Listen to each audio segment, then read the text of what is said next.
दोस्तों, जीवन यापन करने के लिए नौकरी, बिजनेस, प्राइवेट नौकरी, गवर्नमेंट जॉब, सर्विस या कुछ न कुछ करना पड़ता है। हाउ टू अर्न मनी, यदि आपके ये जहन में कहीं भी आता है पैसा कैसे कमाएं, तो आपको कोई न कोई बिजनेस करना पड़ेगा।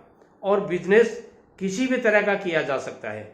देखिए, बिना इन्वेस्टमेंट के भी आज के टाइम में बिजनेस किया जा सकता है, थोड़े इन्वेस्टमेंट से भी बिजनेस किया जा सकता है, मिनिमम से मिनिमम बिजनेस पैसे से भी बिजनेस किया जा सकता है।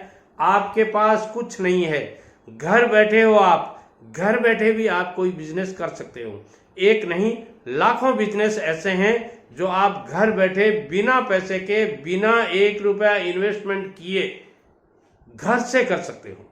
माताएं, बहनें, घर के परिवार का बड़ा बुजुर्ग, बच्चा, हर आदमी बिजनेस कर सकता है, बशर्ते कि उसका नॉलेज होना चाहिए, उस सेक्टर में उसको जानकारी होनी चाहिए। अब जानकारी कैसे आएगी? जानकारी तभी आएगी जब आप ऐसे लोगों के साथ में रहोगे जैसा जिस सब्जेक्ट में आप जाना चाहते हो उस सब्जेक्ट की जानकारी आपको तभी मिलेगी। आप भागवत गीता सुनना चाहते हो और ये चाहते हो कि वहां ये मिल जाए कि पैसा कैसे कमाया जाता है, नहीं मिलेगा। और जहां पैसा कैसे कमाया जाता है वहां आप ये समझो कि भागवत गीता की चर्चा वहां हो जाए। हाँ, 1-2 टॉपिक पे कभी कभार 1-8 मिनट हो सकती है, मगर उदाहरण के तौर पर, मगर नहीं होता है ऐसा। तो जैसे सेक्टर में आप जाओगे वैसे सेक्टर में ही होगा। तो मैं कहना चाहूंगा, आप चाहे कोई भी धंधा कर लो, हार्डवेयर का, सॉफ्टवेयर का, कपड़े का बिजनेस, गारमेंट्स का बिजनेस, सब्जी का बिजनेस, इवन पकोड़े तलने तक का बिजनेस। एक बार किसी ने कह दिया था, बड़े आदमी ने, कि और नहीं तो पकोड़े तल के खा लो। बात बहुत अच्छी थी, मगर लोगों ने उल्टी ले ली। एक पकोड़े तलने वाला आदमी 5,000 रुपए रोज का कमा रहा है। दोस्तों, छोटी बात है क्या ये? 5,000 का मतलब 1.5 लाख रुपए महीना का हो गया। और 1.5 लाख रुपए महीना नौकरी में नहीं मिलते, बड़ी बड़ी नौकरियों में नहीं मिलते। इवन बहुत बड़े बड़े सरकारी अधिकारियों की तनख्वाह 1.5 लाख रुपए महीना का नहीं होती। तो पकौड़ा तलना भी कोई छोटी बात नहीं है।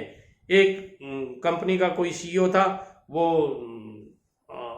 बहुत अच्छा अपने को ये मानता था कि मैं बहुत अच्छा पैसा कमाता हूँ।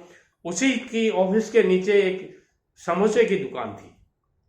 वो शाम को 4 बजे अचानक उसके जी में आ गई कि ऑफिस में नहीं मंगवाकर आज तो नाश्ता, शाम का 4 बजे का नाश्ता वहीं दुकान पे जाके करते हैं। वो समोसा वाले के पास में गया और जाके कहा, 1 समोसा दीजिए। तो समोसे वाले ने कहा, आज ये सीईओ साहब कैसे आ गए? कभी ये सीधे मुंह राम रूम ही नहीं करते थे। तो उसने कहा, सही कहिए सर, मैं आपकी क्या सेवा कर सकता हूँ? बोले, मुझे सेवा की तो जरूरत कम है, मैं तुम्हें एडवाइस देने आया हूँ। क्या एडवाइस है सर? बोलिए। बोले, पहले समोसा दोगे या एडवाइस लोगे? बोले, मैं पहले लेने वाला काम करता हूँ, देने वाला बाद में करता हूँ। क्योंकि उसकी आदत थी, समोसे के लोग पैसे देते थे, वो तुरंत पकड़ा देता था, कौन झंझट में जाए।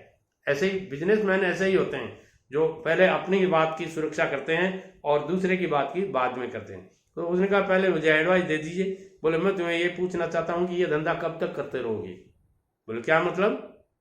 बोले, मतलब ये है कि ये तुम्हारा बॉडी, शरीर काम करता है 60 साल तक, 50 साल तक, 55 साल तक, 58 साल तक, तब तक तो ये करते रहोगे, मगर उसके बाद में क्या करोगे? कैसे चलेगा खर्चा? बोले, क्यों? बोले, तो कितना कमाते हो? इसमें पेट भरता है और इससे ज्यादा क्या बचता है? तो उसने पूछा, सीईओ साहब आपको क्या मिलता है? बोले, मेरे को 1 लाख रुपए मिलता है। ये बहुत पहले की बात है। बोले, मेरे को 1 लाख रुपए पर मंथ मिलता है। अच्छा अच्छा, और क्या फैसिलिटी मिलती है? बोले, गाड़ी मिलता है, बंगला मिलता है, ये मिलता है, वो मिलता है। अच्छा अच्छा, तो मैं तो तुम्हारे लिए चिंतित हूँ। बोले, मेरे लिए क्यों चिंतित हो? बोले, इसलिए चिंतित हूँ कि तुम कैसे अगला अपने बच्चों की पढ़ाई है और है। बोले, आपके बच्चे कहाँ पढ़ते हैं? बोले, फलां स्कूल में पढ़ते हैं। बोले, मेरे बच्चे उससे ऊंचे वाले स्कूल में पढ़ते हैं। बोले, आपके पास गाड़ी है? बोले, हाँ। तो मेरे पास इस तरह की 5 गाड़ियां हैं।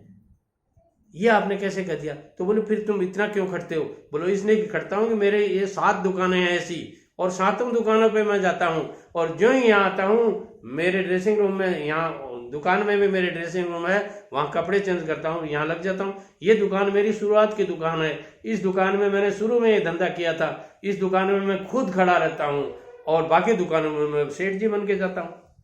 दोस्तों, यदि आप अपने जीवन में, मैं कहता हूँ चाहे आप कबाड़ का धंधा ही कर लो। बात अटक गई ना आपके दिमाग में कि ये क्या कबाड़ का धंधा बताए। अरे कबाड़ का धंधा बहुत अच्छा धंधा है, वहां 1 के 2 बनते हैं, 100 के 200 बनते हैं और 1000 के 2000 होते, देर नहीं लगती। जो कबाड़ आपने 10 रुपए किलो खरीदा है वो 20 रुपए किलो बिकता है, जो 100 रुपए किलो खरीदा है वो 400 रुपए किलो बिक सकता है, और जो आपने 100 रुपए किलो खरीदा है वो 1000 रुपए किलो की चीज भी उसमें से निकल सकती है। कबाड़ में वो ताकत है जो और किसी धंधे में नहीं। और ये जो बड़े बड़े कबाड़ी है ना, ये धन्ना सेठ इसीलिए बन गए, वो कबाड़ का धंधा करते थे। आपको भी यदि पैसा कमाना है तो जो मैंने इस वीडियो में बताए हैं उनमें से एक छोटा सा ही धंधा कर लीजिए। मैं कहता हूं धंधा कभी तेज चलता है, कभी मंदा चलता है, मगर हमेशा चलता जरूर है। और जो चीज रोज चलती है, हेयर एंड टॉर्टोइज की कहानी आपने सुनी होगी, धीरे धीरे ही सही चलना, नित्य चलना और 12 घंटे चलना, ये धंधे का नियम है। जब धंधा 12 घंटे चलता है तो कुछ न कुछ अपने साथ लेकर के आता है, और जब लेकर के आता है तो आप धनवान बनते देर नहीं लगती, करोड़पति बनते देर नहीं लगती, लखपति बनते देर नहीं लगती, और अरबपति बनते भी देर नहीं लगती। चाहे धीरू भाई अंबानी जी को ले लीजिए, चाहे मुकेश अंबानी को ले लीजिए, चाहे आप अडानी जी को ले लीजिए, किसी को भी ले लीजिए, छोटे से बड़े हुए हैं, उनके पास छोटे छोटे बिजनेस थे, उनसे बड़े हुए हैं। आप भी यदि ऐसा कोई एक बिजनेस, कोई भी बिजनेस 1000, 2000, 5000, 10,000, 50,000, कितने रुपए से ही शुरू कर लीजिए, और कुछ नहीं है आपके पास तो जेब में मोबाइल जरूर होगा आपके पास। एक मोबाइल से भी आप आज के टाइम में इतना कमा सकते हैं। कुछ लोगों ने एक मोबाइल से बिजनेस शुरू किया था YouTube के ऊपर, और वो करोड़ों रुपए महीना के कमा रहे हैं। ये मैं नहीं कहता हूं, आपकी YouTube कहती है। देख लीजिए आप कई चैनल जो करोड़ों रुपए महीना कमा सकते हैं। वीडियो पसंद आता है लाइक, शेयर और कमेंट करें, और मेरे चैनल को सब्सक्राइब करें।